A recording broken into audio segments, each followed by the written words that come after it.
नमस्कार, मैं दिगंबर सिंह और आप देख रहे हैं बिहारी खबर का ये खास शो बात खबरों की।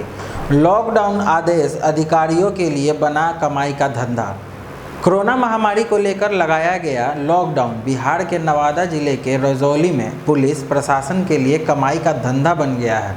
सुबह 7 से 11 बजे के बीच केवल आवश्यक खाद्य वस्तुओं की दुकानें खोलने का निर्देश है, जबकि रजौली में इस अवधि में शनिवार को सभी प्रकार की दुकानें खुल रही हैं। खाद्य वस्तुओं को छोड़कर अन्य दुकानों को बंद कराने के लिए निकले पुलिस प्रशासन के लिए लॉकडाउन वरदान साबित हो रहा है। सीओ अनिल कुमार, प्रशिक्षु डीएसपी सह प्रभारी थानाध्यक्ष फिरोज आलम, इंस्पेक्टर दरबारी चौधरी शनिवार को लॉकडाउन का पालन कराने के लिए बाजार बंद कराने रोड पर निकले। इस दौरान शारदा मार्केट के पास कपड़ा व्यवसायी अशोक राम की कपड़ा दुकान में ग्राहकों को अंदर घुसा कर शटर गिराकर कपड़े बेचे जा रहे थे। सीओ अनिल कुमार के नेतृत्व में पुलिस द्वारा जब दुकान की तलाशी ली गई तो अंदर से 4 से 5 ग्राहक सामान लेकर बाहर निकले। मौके पर ग्राहक के निकलने के बाद सीओ अनिल कुमार इंस्पेक्टर दरबारी चौधरी को जिला प्रशासन के आदेश के मुताबिक दुकान को सील करना था, लेकिन उक्त अधिकारियों ने दुकान को सील नहीं किया और शुभ लाभ के चक्कर में मामले को मैनेज कर वहां से चले गए। दिल्ली के पास बची है 5 से 6 दिनों की और कोरोना वैक्सीन। केजरीवाल। दिल्ली के मुख्यमंत्री अरविंद केजरीवाल ने दिल्ली में कोरोना वैक्सीन की कमी का हवाला देते हुए केंद्र सरकार से 2.6 करोड़ और वैक्सीन की मांग की है। उन्होंने कहा है कि यदि हमें पर्याप्त मात्रा में वैक्सीन मिल जाएगी तो हम 3 महीने के भीतर टीकाकरण का काम पूरा कर सकते हैं। मुख्यमंत्री अरविंद केजरीवाल ने शनिवार को वर्चुअल संवाददाता सम्मेलन में कहा, मौजूदा समय में हम दिल्ली में प्रतिदिन 1 लाख लोगों का टीकाकरण कर रहे हैं। सरकार ने 100 स्कूलों में वैक्सीन लगाने की व्यवस्था की है। हम आने वाले दिनों में इसे बढ़ाकर 300 करने वाले हैं। उन्होंने पड़ोसी राज्यों में कोरोना टीकाकरण की पर्याप्त व्यवस्था नहीं होने का आरोप लगाते हुए कहा है कि हरियाणा के फरीदाबाद, गुड़गांव और उत्तर प्रदेश के नोएडा और गाजियाबाद से भी लोग आकर दिल्ली में ही टीका लगवा रहे हैं। केजरीवाल ने कहा कि दिल्ली में 18 वर्ष से अधिक आयु के लगभग 1.5 करोड़ लोग हैं, इसलिए हमें 3 करोड़ खुराक की आवश्यकता है। दिल्ली को अब तक केवल 40 लाख खुराक मिले हैं, ऐसे में हमें 2.6 करोड़ और खुराक चाहिए। उन्होंने ये भी कहा कि यदि दिल्ली सरकार को प्रति माह वैक्सीन की 80 से 85 लाख खुराक दी जाती है तो हम 3 महीने के भीतर टीकाकरण पूरा कर सकते हैं। उन्होंने दिल्ली में वैक्सीन की मौजूदा स्थिति के संदर्भ में भी कहा कि हमारे पास अब 5 से 6 दिनों की ही वैक्सीन बची है। अरविंद केजरीवाल को बसपा सुप्रीमो मायावती ने कहा नाटकबाज। दिल्ली से मजदूरों के पलायन के मामले में बहुजन समाज पार्टी सुप्रीमो व पूर्व मुख्यमंत्री मायावती ने वहां के मुख्यमंत्री अरविंद केजरीवाल को फटकार लगाई है। मायावती ने ट्वीट कर कहा कि उन्होंने पहले भी नाटक किया था। वही मायावती ने केंद्र व राज्य सरकारों से गरीब, दलितों व आदिवासी समाज के लिए फ्री में वैक्सीन की मांग की है। दरअसल अन्य प्रांतों से श्रमिक कोरोना भय के कारण अपने प्रदेश वापस लौटने लगे हैं। इसी बीच मायावती ने कहा कि केवल हाथ जोड़कर दिल्ली के सीएम का यह कहना कि दिल्ली से लोग पलायन न करें, यही नाटक कोरोना के दौरान पहले भी किया गया था। यह सब अब महाराष्ट्र, हरियाणा व पंजाब अन्य राज्यों में भी देखने के लिए मिल रहा है। अब पंजाब में लुधियाना से भी लोग काफ़ी पलायन कर रहे हैं।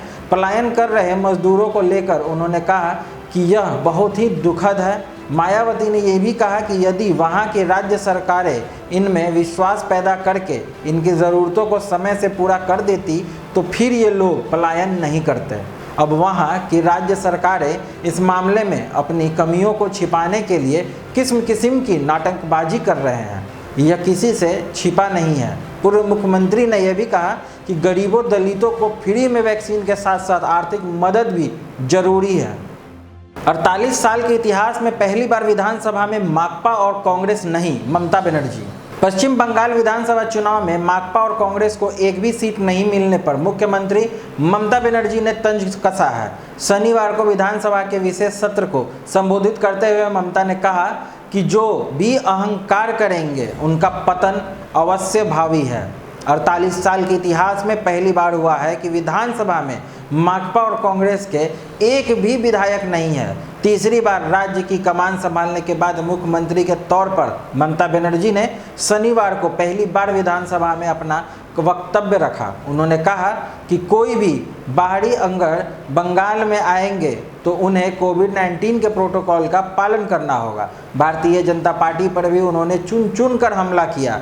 राज्य भर में जारी हिंसा की तस्वीरें सोशल मीडिया पर फैलाए जाने को लेकर उन्होंने कहा कि जितनी भी तस्वीरें घूम रही हैं उनमें से 99% फर्जी हैं।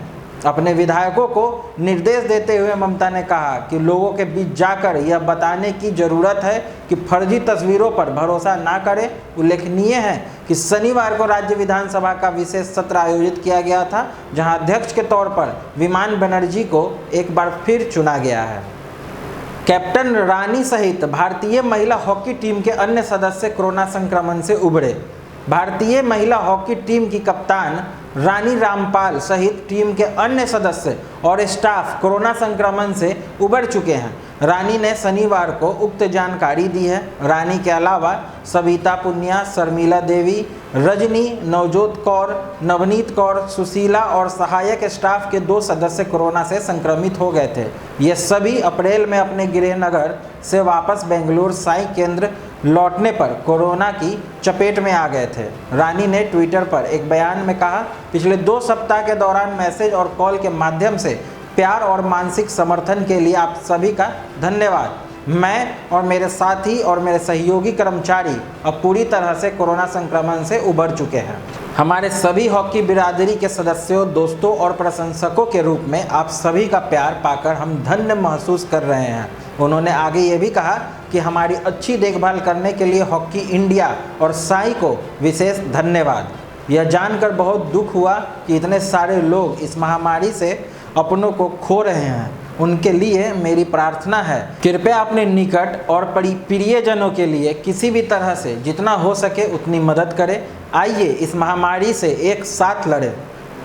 सुरक्षित मास्क पहने और सभी कोविड-19 दिशा निर्देशों का सख्ती से पालन करें। गौरतलब है कि टोक्यो ओलंपिक खेलों के लिए 25 सदस्यीय कोर संभावित समूह ने 18 अप्रैल को 10 दिवसीय ब्रेक के बाद नेशनल कोचिंग कैंप के लिए रिपोर्ट किया। समूह ने टोक्यो ओलंपिक के लिए अपनी तैयारी शुरू करने से पहले अनिवार्य संगरोध अवधि को भी पूरा कर लिया है। आगे की और ऐसी खबरों के लिए हमसे जुड़े रहें। बिहारी खबर के फेसबुक पेज और यूट्यूब चैनल को लाइक और शेयर करना ना भूलें। धन्यवाद।